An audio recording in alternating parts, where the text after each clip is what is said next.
O purgatório está na Bíblia e eu posso te provar.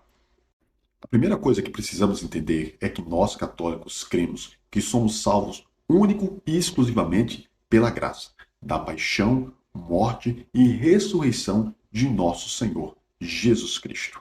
Afinal, nada pode substituir o sacrifício de nosso Senhor. E aqui, tanto nós católicos quanto os protestantes concordamos que somos salvos exclusivamente pela paixão e morte de nosso Senhor Jesus Cristo. E um exemplo prático desta nossa fé é que quando a gente entra nos templos católicos, nós se deparamos com a imagem de Jesus crucificado, para que a gente possa se lembrar da forma pela qual a graça da salvação nos alcançou. Mas diante desta graça, desse único sacrifício de Cristo que nos salva, precisamos, meus irmãos, dar uma resposta pelo dom da fé, mediante as obras. Pois, como diz o apóstolo São Tiago, na sua carta, no capítulo 2, versículo 26, a fé sem obras é morta. E diante disso tudo, nós católicos cremos na imortalidade da alma, como está escrito em Hebreus 9, 27, como está determinado que o homem morra uma só vez e logo em seguida venha o juízo. E Paulo vai dizer em 2 Coríntios 5:10, portanto, cada um de nós deverá comparecer diante do tribunal de Cristo, a fim de receber o que cada um merece pelas obras praticadas por meio do corpo, quer seja o bem, quer seja o mal. Por fim, o que a Bíblia quer dizer é que Jesus já nos deu a salvação por meio do seu único e exclusivo sacrifício. Então, diante da resposta que damos a essa graça, por meio da fé e das obras, só existem dois caminhos, o da salvação e o da condenação. Mas, onde é que entra o purgatório? Em primeiro lugar, o que devemos entender é que a palavra purgatório a gente não vai encontrar na Bíblia. Como também a gente não vai encontrar na Bíblia a palavra trindade. O que vamos encontrar na Bíblia é o conceito desta realidade, chamada purgatório. Mas, professor, o que é que seria isso? O purgatório seria um lugar ou um estado de purificação da alma que a pessoa já salva passaria antes de entrar no céu. Uma coisa que precisamos aprender é que os judeus sempre oraram pelos mortos, seja antes de Cristo, na época de Cristo ou depois de Cristo.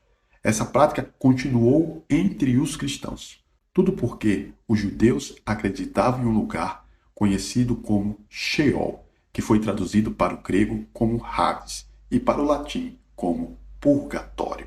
E a prova que os judeus acreditavam nesse lugar de espera, de purificação, está no Antigo Testamento, no segundo livro de Macabeus, capítulo 12, versículo do 43 ao 46. Nesse livro, vamos encontrar que os judeus ofereciam orações e sacrifícios pelos mortos. Já entre os cristãos e no Novo Testamento, encontramos a passagem de 2 Timóteo 1,18, onde Paulo faz oração por um amigo que partiu, chamado Onésiforo.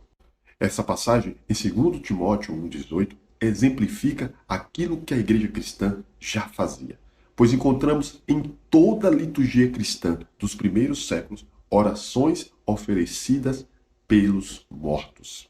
Diante desse costume que judeus e cristãos sempre tiveram de orar pelos mortos, cabe a nós uma reflexão.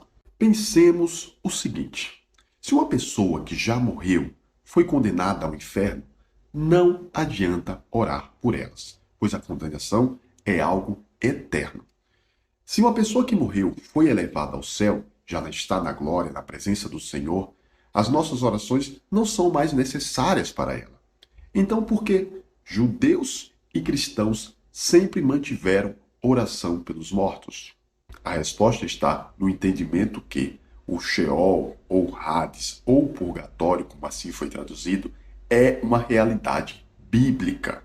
O próprio Jesus vai fazer uma diferenciação entre o inferno, que é traduzido como Geena, e Sheol, que é este lugar de purificação, de contrição, um lugar de purificação da alma. O próprio Jesus vai mencionar esse estado de contrição temporário. Em Mateus 5:26 está escrito o seguinte: com toda certeza afirmo que de maneira alguma sairá dali, enquanto não pagardes o último centavo. É fácil perceber que nessa passagem Jesus não está falando de uma punição eterna, como seria o inferno, o Geena, mas está falando de uma punição temporal daquela pessoa que foi julgada. Logo, se deduz que, ao término desta punição, ela seria salva ou liberta.